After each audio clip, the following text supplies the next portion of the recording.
একদলে কয় সমাজে নারী পুরুষ সমান, আর একদলে কয় নমাজে নারী পুরুষ সমান।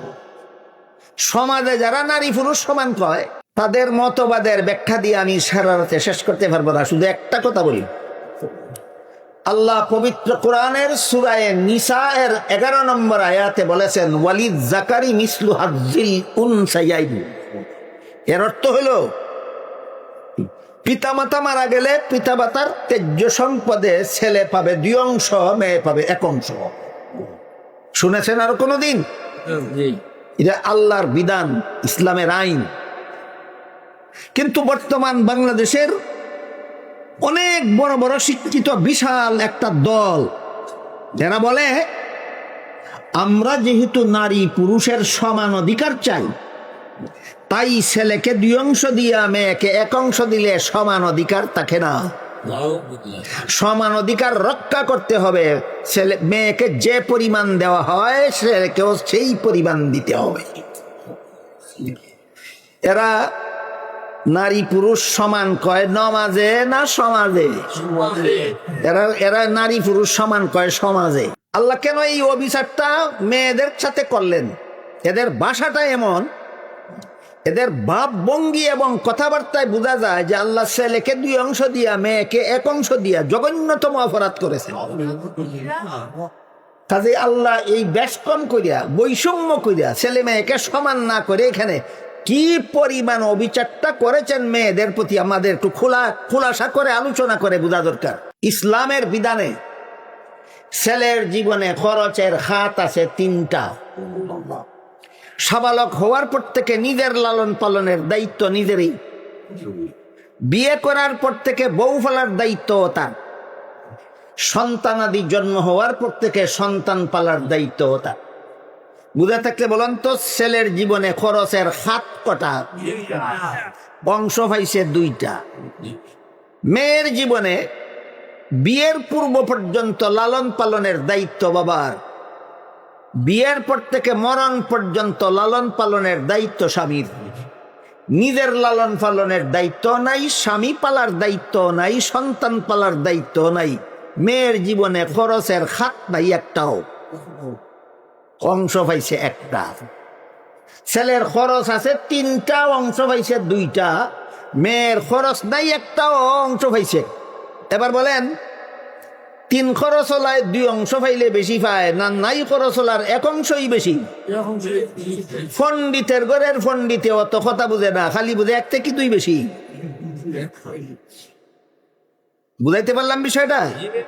এই হলো সমাজে যারা নারী পুরুষ সমান কয় এদের মস্তক এই পরিমাণ ফসা গান্দা। সমাজেরা যারা নারী পুরুষ সমান কয় এদের মস্তক যে পচা, এদের মাথার যে গোবর সারা আর কিছু নাই। বিষয়টা ক্লিয়ারলি বুঝলেন কিনা আপনারা? ইতার মাথার গোবর সারা কোনটা না? ইতার ছেলের যে 3 খরচ হলায় 2 অংশ হয়েছে এইখান বুঝে না। মেয়ের যে কোনো খরচ নাই তবুও 1 অংশ হয়েছে এইখান বুঝে না, খালি বুঝে 1 থেকে 2 বেশি। একটা লোক বলেছিল অত্যন্ত মূর্খ অশিক্ষিত, লেখাপড়া তো জানেই না, দস্তখত তো জানি না। ছেলেটারে স্কুলে লেখাপড়া করতে দিয়েছে। ছেলে খুব মেধাবী ছিল, একাধারে 10 বছর লেখাপড়া কইরা এই মূর্খ লোকের মেধাবী ছেলেটা এসএসসি পরীক্ষা দিয়া ফার্স্ট ডিভিশন ফার্স্ট বয় হইয়া পাস করল। বুঝা থাকতে বলুন তো রোল নম্বর কত হবে? 1। বাপ শিক্ষিত না মূর্খ? হ্যাঁ, কিন্তু রুল নম্বর 1 হইলে পরীক্ষায় নম্বর বেশি পায় না, রুল নম্বর 10 হইলে পরীক্ষায় নম্বর বেশি পায়। অত কথা বুঝে না, খালি বুঝে 1 থেকে 10 বেশি। ফল ঘোষণার পরে মূর্খ বাপে ছেলেরে জিজ্ঞাসা করে, পরীক্ষা যে দিয়েছিলে পাস করছস? ছেলে কয় পাস করছি। জিজ্ঞাসা করে কত নম্বরে? কইছে 1 নম্বরে। কয় সর্বনাশ করছস? কয় কি সর্বনাশ করলাম? কয় পাশের বাড়ির ছেলেটা তোর সাথে পরীক্ষা দিয়া সে তো 10 নম্বরে পাস করলো, তুই এত কম নম্বরে পাস করলে কেন? ই অশিক্ষিত গোয়ারে যেমন বুঝে না 10 নম্বরে পাস করলে নম্বর বেশি পায় না, 1 নম্বরে পাস করলে নম্বর বেশি পায়, ঠিক তেমনি ভাবে আমাদের দেশের শিক্ষিত গোয়ারের দলে বুঝে না 3 খরচ হলা 2 অংশ পাইলে বেশি পায় না, নাই খরচ হলা 1 অংশই বেশি হয়। এই হলো সমাজে যারা নারী পুরুষ সমান কয় এদের অবস্থা। কয় কেন? ইসলামের জন্য বলে না, দুনিয়ার লোভে বলে। নারী পুরুষ সমান অধিকার কইয়া নারীদেরকে ঘর থেকে বেপর্দা কইরা রাস্তাঘাটে বের করে ইফটিজিং আর দর্শনের ব্যবস্থা করার জন্য এই বান্দরের দলেরা নারী পুরুষ সমান অধিকার বলে। যতক্ষণ পর্যন্ত নারী দায়িত্ব পালন করে ঘরে বসে বসে, বিশেষ প্রয়োজন ছাড়া ঘরের বাইরে যায় না, আর ঘরের বাইরে যখন যায় তখন পর্দা না করে যায় না, এই সমস্ত নারীদেরকে এই বান্দরেরা ইফটিজিংও করার সুযোগ পায় না, দর্শন করারও সুযোগ পায় না। কাজেই যদি ডাইরেক্ট বলে ফেলে যে তোমরা ঘরে পর্দার আড়ালে বসে থাকলে আমরা ইফটিজিংও করতে পারি না, দর্শনও করতে পারি না, খালি তাড়াতাড়ি বেরিয়ে আসো, এই বান্দরের কথাই কেউ বাইর হবে না। এই জন্য আসল কথা গোপন রেখে বলে আমরা সমান অধিকার চাই, আমরা যেভাবে অবাধে পথে ঘাটে ঘোরাফেরা করি তোমরাও বাড়ো। বুঝে থাকলে বলেন সমাজে যারা নারী পুরুষ সমান অধিকার কয়, বাস্তবতা বুঝে শুনে কয় না বান্দামি করে বলে? এরাও দুনিয়া লুবি। Serial number 3। এইভাবে এক দলে বলেন সমাজে নারী পুরুষ সমান, আর এক দলে বলেন নমাজে নারী পুরুষ সমান।